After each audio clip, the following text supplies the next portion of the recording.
अस्सलाम वालेकुम। Standard 10 subject maths. आज हम शुरू करने जा रहे हैं लेसन नंबर 10 वर्तुल दायरा। इससे पहले मैंने आपका लेसन नंबर 8 स्टार्ट किया था त्रिकोणमिति। तो बेटा मैंने वो त्रिकोणमिति अटका दिया है। इसके अलावा मेरा वो एक पार्ट था, उसमें मेरा सिर्फ आपको जाब्ते ही सिखाए हैं। इसलिए हमको ये जानना पहले बहुत ज़रूरी है, क्योंकि लेसन के अंदर हमारे एग्ज़ाम के अंदर दायरा आने वाला है। तो मैं इसलिए वो लेसन को मैंने अटका दिया है और इसकी जगह पर मैंने 10वां लेसन वर्तुल स्टार्ट किया है। तो सबसे पहले हम देखेंगे वर्तुल, जिसको उर्दू में कहते हैं दायरा। क्या कहते हैं? दायरा। अब 9वीं के अंदर, 9वीं जमात के अंदर हम दायरे के बारे में बहुत कुछ जान चुके हैं और मैंने आप लोगों को सबकी इसकी तारीफ सब कुछ बता दी है। फिर भी मैं आप लोगों को एक बार रिपीट कर देती हूँ और सबकी तारीफ आपको बताती हूँ। तो सबसे पहले दायरा, तो हम दायरा किसे कहते हैं? तो देखो दायरा में बनाती हूँ, या फिर मुस्तवी। हम एक मुस्तवी लेते हैं,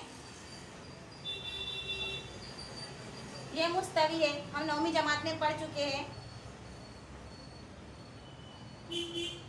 अब मुस्तवी के किसी मुअय्यन नुक्ते से, ये नुक्ता दिखा हमारा मुस्तवी, इसको हम क्या कहेंगे? मुस्तवी कहेंगे। और ये जो है हमारा क्या कहलाएगा? उसके मुअय्यन नुक्ते से फासले पर आए हुए तमाम नुकात, ये मेरे सब क्या है? नुकात है। क्या है? नुकात है। तो इसको अगर मैं बनाती हूँ, जोड़ती हूँ, तो ये मेरा क्या बन जाता है?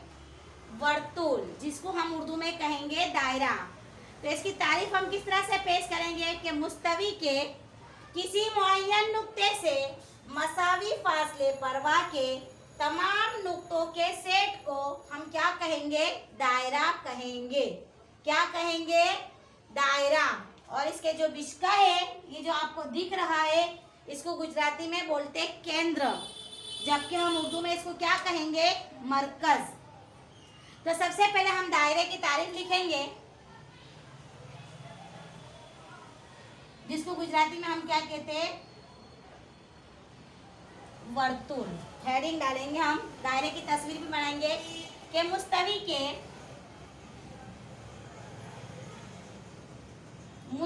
के किसी मुअय्यन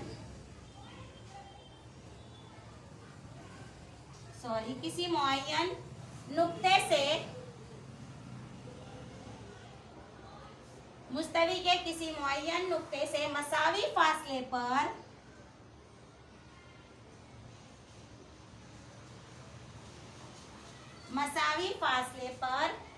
वाक़े, क्या है? वाक़े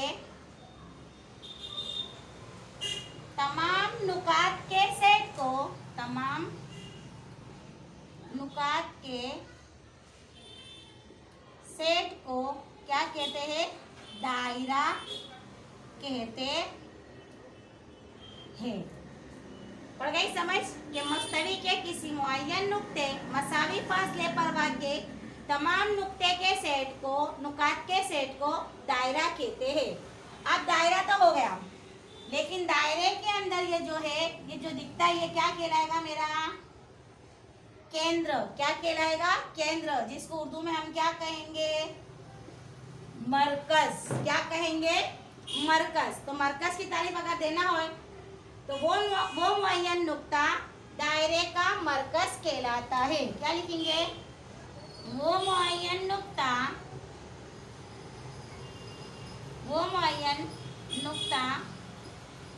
दायरे का मरकज कहलाता है, जिसको हम क्या कहते हैं? केंद्र। क्या कहेंगे? केंद्र। तो हो गई तारीफ इसकी कि वर्तुल कोणे कहेवामां आवे छे? तो मुस्तवी के किसी मुअय्यन नुक्ते मसावी फासले पर वाक़े तमाम नुकात के सेट को दायरा कहते हैं। और दायरे के अंदर जो बीच का नुक्ता, यानी कि जो बीचों बीच में दरमियान में है, वो मुअय्यन नुक्ता दायरे का क्या कहलाता है? मरकज कहलाता है, जिसे गुजराती में हम क्या कहेंगे? केंद्र। ये सब हम 9वीं जमात में पढ़ चुके। अब इसके बाद हम देखेंगे, अब दायरे के अंदर मैंने आपको 9वीं जमात में पहले बता दिया था, निस्फ खुतर, खुतर, वितर, यानी कि त्रिज्या, व्यास और जीवा। इसके अलावा मैंने आपको और भी बताया था कौसे असगर, कौसे अकबर, 9वीं जमात के अंदर। लेकिन अभी फिलहाल हमको दायरा जानना है, उसकी त्रिज्या, व्यास और एक नया लफ्ज आएगा हमारा ममास, उसके बारे में आज हम जानकारी हासिल करेंगे। अब सब उसके बाद हम देखेंगे कि निस्फ कुतर यानी कि त्रिज्या किसे कहते। तो अभी तक हमने दायरा देखा, दायरे का मरकज देखा। अब हम देखेंगे निस्फ कुतर। तो निस्फ कुतर किसे कहते हैं हम, कि जो हमारे पास जो मरकज है, जो केंद्र, जो केंद्र से और यानी कि ऐसा नुक्ता जो एक इख्तितामी नुक्ता दायरे का मरकज हो, जो दायरे का मरकज हो, और दूसरा इख्तितामी नुक्ता जो दायरे के ऊपर मौजूद हो, उसे हम क्या कहेंगे, निस्फ कुतर। क्या कहेंगे, ये मेरा क्या बना, निस्फ कुतर। यानी कि ऐसा खत कि जिसका एक इख्तितामी नुक्ता मरकज हो और दूसरा इख्तितामी नुक्ता किसके पर मौजूद हो, दायरे पर मौजूद हो, तो वो मेरा क्या कहलाएगा, निस्फ कुतर। क्या कहलाएगा, निस्फ कुतर, जिसको हम गुजराती में क्या कहेंगे, त्रिज्या। क्या कहेंगे, त्रिज्या। और त्रिज्या को हम इंग्लिश में कैसे जाहिर करते, स्मॉल आर। याद आया ना आपको 9वीं का। तो चलो अब हम लिखेंगे निस्फ कुतर की तारीफ। निस्फ कुतर जिसको गुजराती में हम क्या कहेंगे, त्रिज्या। तो अब भी मैं इसका नाम, इसकी तारीफ बता चुकी कि ऐसा खत,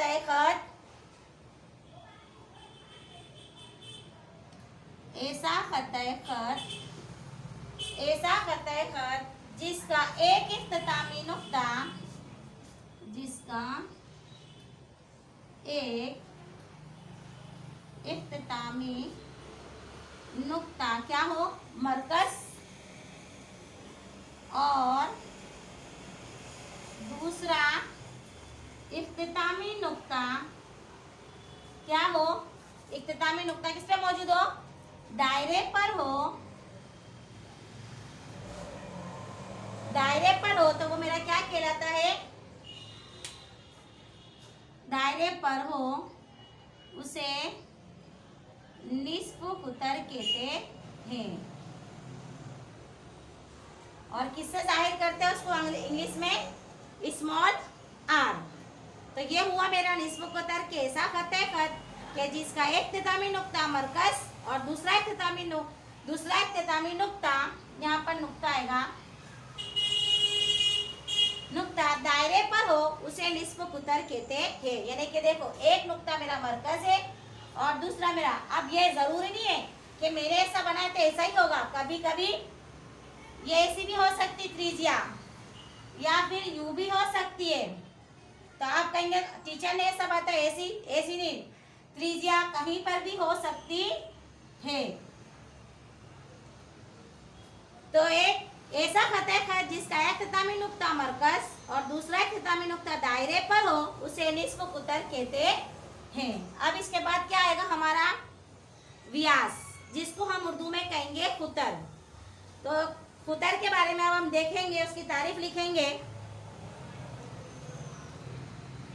चलो तस्वीर मैंने यही रखी है, इसमें मैं आपको के कुतर बताने का सिखाऊंगी कि कुतर किसे कहते हैं।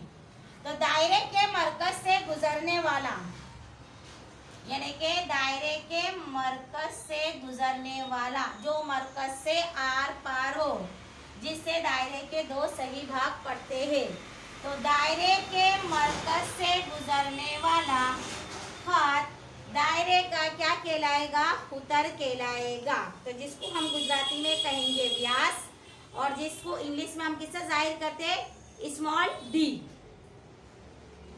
ये सब आपको मैं 9वीं में सिखा चुकी हूँ। तो अब हम सीखेंगे कुतर, जिसको गुजराती में कहेंगे व्यास, इंग्लिश में इसको स्मॉल डी।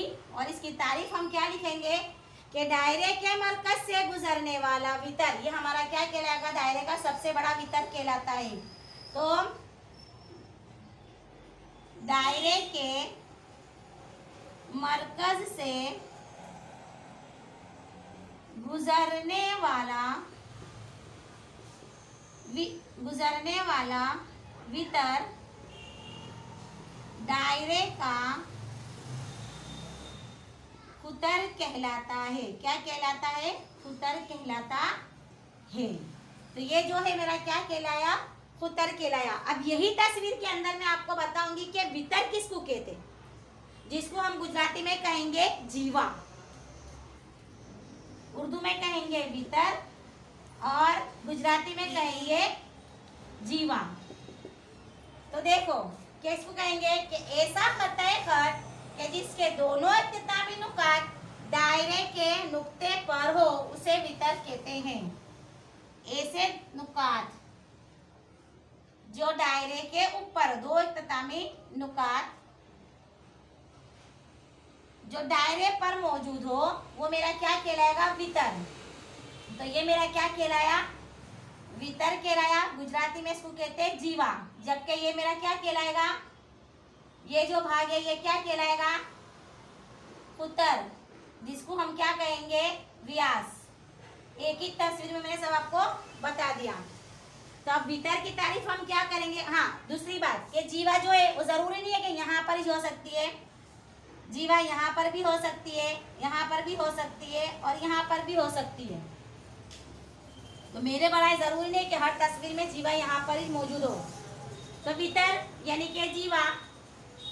तो जीवा की तारीफ कैसे लिखेंगे हम? कि ऐसा खत है जिसके, ऐसा खत है खत जिसके दो कितने थे? जिसके दो इख्तितामी नुकात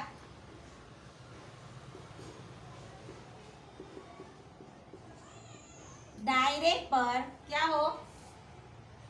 दायरे पर हो उसे वितर कहते हैं।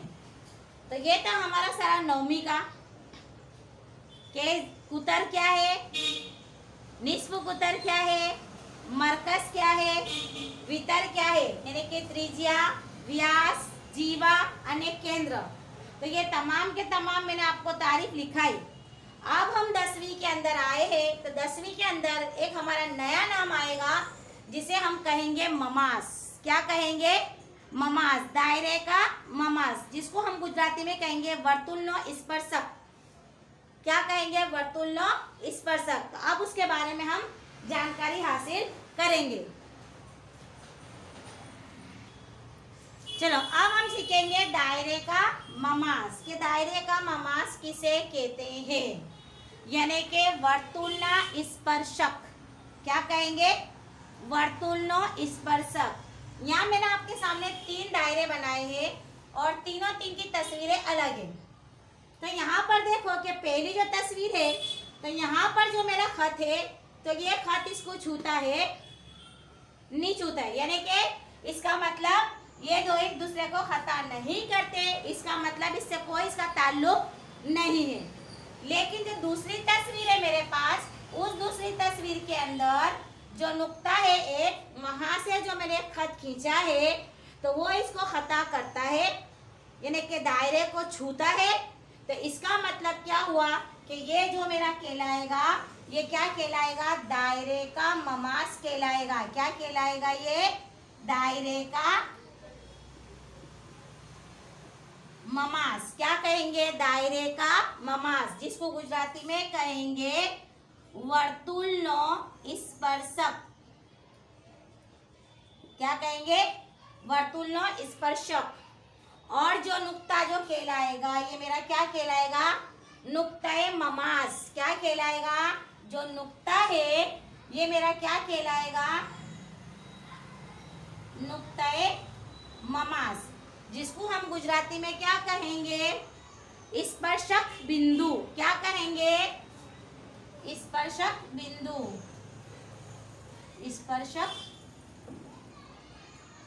बिंदु क्या कहलाएगा? देखो याद रहे, तस्वीर आपको बनानी है याद रखने के लिए, इससे और इसका कोई ताल्लुक नहीं है, तो ये ममास कहलाएगा नहीं। जबकि ये सिर्फ एक नुक्ता जो है उसको छूता है, तो ये जो मेरा खत है ये मेरा क्या कहलाएगा, दायरे का ममास कहलाएगा। और उसका जो जहां पर ये खता करता है वो नुक्ता मेरा क्या कहलाएगा, नुक्ता ममास। क्या कहलाएगा, नुक्ता ममास, जिसको हम गुजराती में कहेंगे स्पर्शक बिंदु। और इसको हम दायरे के ममास को हम क्या कहेंगे, वर्तुलनो स्पर्शक। अब यहाँ पर देखो कि जो खत है वो दो नुक्तों पर खता करता है, तो ये मेरा दायरे का ममास नहीं कहलाएगा, ये मेरा क्या कहलाएगा, खत्ता, खत्ता खत कहलाएगा। क्या कहलाएगा, खत्ता खत, यानी कि हम इसको गुजराती में कहेंगे छेदिका।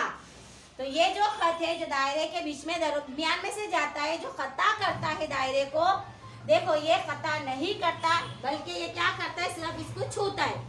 तो ये मेरा दायरे का ममास कहलाया। जबकि ये दायरे को क्या कर रहा है, खता करता है, तो ये मेरा क्या कहलाएगा, खत्ता या खत्ता खत कहेंगे जिसको।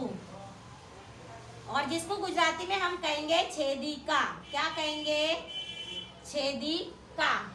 तो पढ़ी समझ आपको, ये हमने 10वीं का नया सीखा। इससे पहले जो हमने सीखा था वो 9वीं में सीखा, और अब हम जो सीख रहे हैं वो नया सीखे हैं, तो वो है ममास, यानी कि दायरे का ममास, नुक्ता ममास और छेदिका यानी कि खत्ता। अब इसके बारे में मैं कुछ आपको अहमियत वाली बातें बताती हूँ, वो आपको अपने नोट में लिखनी है। चलो अब इसके बाद हम देखेंगे कि कुछ अहमियत वाली बातें। अभी से हमने पहले देखा ममास देखा, तो ममास दायरे के अंदर इसी के देखना है कि हमको कितने ममास हासिल होते और कितने मुतवाजी होते। तो सबसे पहले बात है कि दायरे के कोई एक नुक्ते से सिर्फ एक ही ममास होता है। तो ये मैंने आपको बता दिया कि दायरे के कोई एक नुक्ते से, अगर आपको समझ नहीं पड़े तो मेरी जो बातें हैं उसके सामने आप तस्वीर बना सकते हो। तो दायरे के कोई एक नुक्ते से सिर्फ एक ही ममास होता है। तो दायरे के एक नुक्ते से सिर्फ एक ही ममास, यानी कि ये मेरा नुक्ता है। अब एक सिर्फ और सिर्फ मुझे कितना ममास मिलेंगे, एक ही ममास मिलेगा। देखो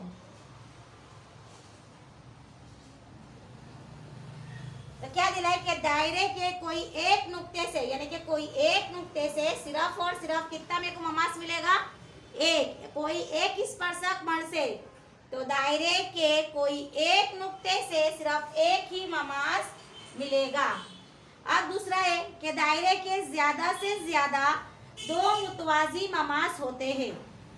तो दो मुतवाजी ममास होते हैं, यानी कि मान लो कि मेरे पास ये दायरा है, तो दायरे के ज्यादा से ज्यादा दो मुतवाजी ममास तो एक अगर मान लो कि एक पे यहाँ बनाती हूँ तो इसके मुतवाजी होना चाहिए। आप समझे कि इधर बना ले या इधर बना ले, वो नहीं। तो इसके मुतवाजी कौन सा होगा, ये होगा, ये हो सकता है। या फिर अगर मैंने मुतवाजी ममास ये बनाया तो यहाँ पर ये आएगा, ये मुतवाजी ममास मेरा। तो मैंने उसमें दिया है कि दायरे के ज्यादा से ज्यादा दो मुतवाजी ममास होते हैं, दो ही। आप समझे कि एक आड़ा बनाओ और एक खड़ा बनाए तो ये ना चले, तो मुतवाजी होने चाहिए दोनों। चाहे अगर खड़ा बनाए तो दोनों मुतवाजी होने चाहिए, आड़े होए तो दोनों मुतवाजी होने चाहिए। नंबर 3 है कि दायरे के अंदर आए हुए नुक्ते से दायरे का एक भी ममास नहीं बनता, नहीं बनेगा।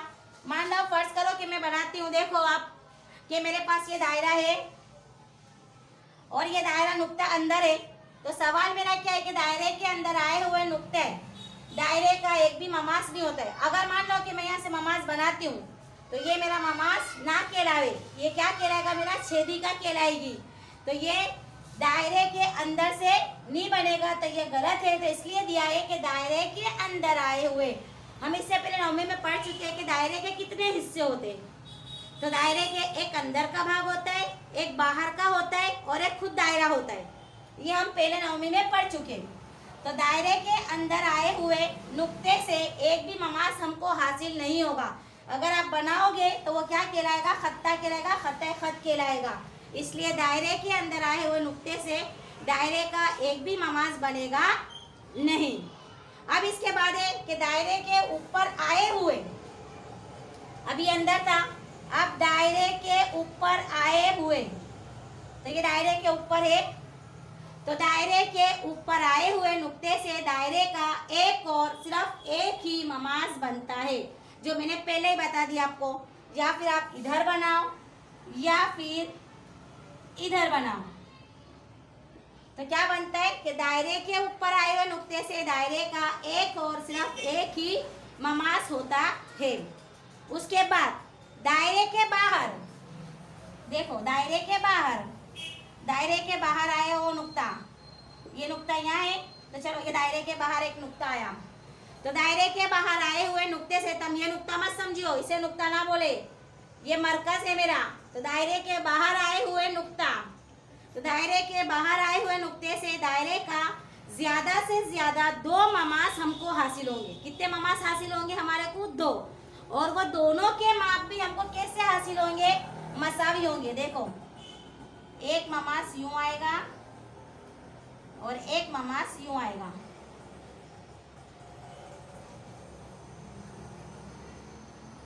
तो दायरे के बाहर के नुक्ते से सिर्फ हमको कितने ममास हासिल होंगे?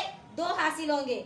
और वो दोनों ममासों का माप, यानी कि जो इसका माप है वो इसका भी माप होगा। अगर इसका 6 है तो इसका भी 6 ही होगा, अगर इसका 5 है तो इसका भी 5 होगा। तो दायरे के बाहर आए हुए नुक्ते से दायरे का ज्यादा से ज्यादा 2 ममास हम बना सकते हैं। और दोनों ममास का नाप भी हमारे पास कैसा होगा? मसावी होगा। अब उसके बाद आखिरी पॉइंट है हमारा कि दिए हुए खत और खत्ते खत, यानी कि खत्ता को मुतवाजी, उससे 2 से ज्यादा ममास नहीं मिलते। कितने? 2 से ज्यादा ममास नहीं मिलते। तो देखो, हम तस्वीर में देखेंगे कि मेरे पास 2 है। मान लो कि मेरे पास 2 दायरे हैं। अब ये दोनों दिए हुए खत, तो दिए हुए खत से मेरे क्या होगा कि दोनों खत को मुतवाजी, उससे 2 ज्यादा ममास नहीं मिलते। अगर ये मिलेंगे तो एक ये यूं मिलेगा मुतवाजी, और एक ये मिलेगा तो यूं मिलेगा। तो ये मेरे हो गए ममास। और अगर खत्ते खत चाहिए हमको, तो मान लो कि खत्ते खत एक मेरा यूं आता है, तो एक इधर आएगा, उसके नीचे आएगा, या फिर यहाँ पर भी आ सकता है। तो ये मेरे क्या हुआ? मुतवाजी, सॉरी खत्ते खत हुआ मेरा। और वो से कितने हासिल होंगे मेरे को? 2 ही हासिल होंगे, उससे ज्यादा हमको ममास हासिल नहीं होंगे। तो ये हो गई इसकी अहमियत वाली बातें कि दायरे के कोई एक नुक्ते से सिर्फ एक ही ममास होता है। दायरे के ज्यादा से ज्यादा 2 ममास होते हैं, वो भी कैसे होंगे? मुतवाजी। ये मैंने तस्वीर आपको बता दी है कि एक यूं होगा और एक यूं होगा। आप समझे कि एक आड़ा खींच और एक खड़ा, तो वो भी नहीं चले। दायरे के अंदर आए हुए नुक्ते से दायरे का एक भी ममास नहीं बनता, ये भी मैंने तस्वीर से बताया आपको। दायरे के ऊपर आए हुए नुक्ते से दायरे का एक और सिर्फ एक ही हमको ममास मिलता है। और ये दोनों, अब उसके बाद दायरे के बाहर आए हुए नुक्ते से, ये भी तस्वीर से मैंने आपको बता दिया कि दायरे के ज्यादा से ज्यादा 2 ममास मिलते हैं। और दोनों ममास का माप कैसा होगा? हमको मसावी होगा। अब दिए हुए खत और खत्ते खत के मुतवाजी, उससे 2 से ज्यादा ममास हमको हासिल नहीं होंगे। तो ये था मेरा दायरे के बारे में आप सबको बताने का था। अब इसके बाद नेक्स्ट पीरियड के अंदर हम देखेंगे, मसला देखेंगे और दायरे की मिसालें हल करने की देखेंगे।